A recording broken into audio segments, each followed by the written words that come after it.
বন্ধুরা নমস্কার। বিষয় স্বামী বিবেকানন্দের চোখ খুলে দেওয়া ব্যঙ্গ। স্বামীজির কাছে অর্থ সাহায্য চাইতে এসেছেন গোরক্ষা সমিতির একজন প্রচারক। এরা দেশের নানা জায়গায় গরুর জন্য পিজরা পোল স্থাপন করেছেন।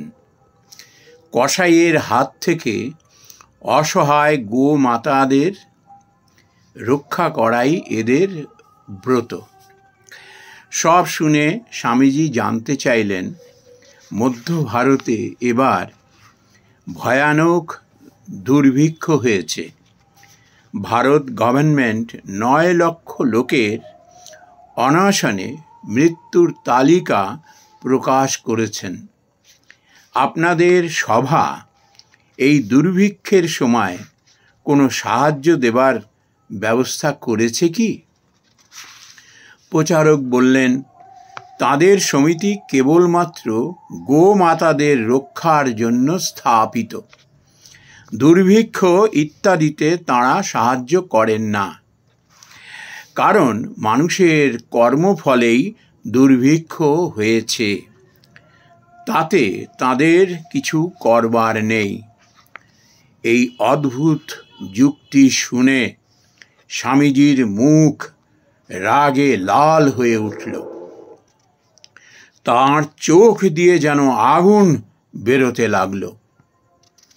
তবুও নিজেকে সংযত করে শান্ত দৃঢ়স্বরে তিনি বললেন, যে সভা সমিতি মানুষের প্রতি সহানুভূতি প্রকাশ করে না, নিজের ভাই অনশনে মরছে দেখেও তার প্রাণ রক্ষার জন্য এক মুষ্টি অন্ন না দিয়ে পশুপক্ষী রক্ষার জন্য রাশি রাশি অন্ন বিতরণ করে, তার প্রতি আমার কিছুমাত্র সহানুভূতি নেই।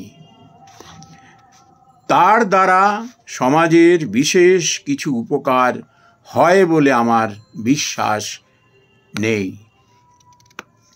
কর্মফলে মানুষ মরছে, এইভাবে কর্মের দোহাই দিলে জগতে কোনো বিষয়ের জন্য চেষ্টা চরিত্র করাটাই একেবারে বিফল বলে সাব্যস্ত হয়। আপনাদের পশু রক্ষার কাজটাও বাদ যায় না। ওই কাজ সম্বন্ধেও বলা যেতে পারে, গোমাতারা নিজের নিজের কর্মফলেই কসাইয়ের হাতে যাচ্ছেন ও মরছেন। আমাদের ওতে কিছু করার প্রয়োজন নেই।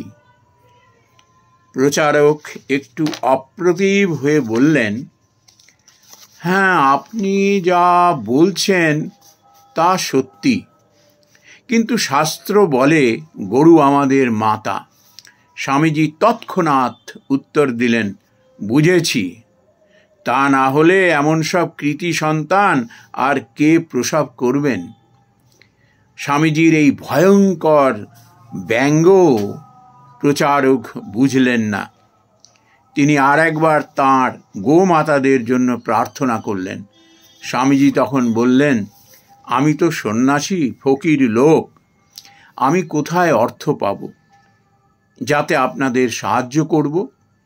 তবে আমার হাতে যদি কখনো অর্থ হয়, আগে মানুষের সেবায় ব্যয় করব।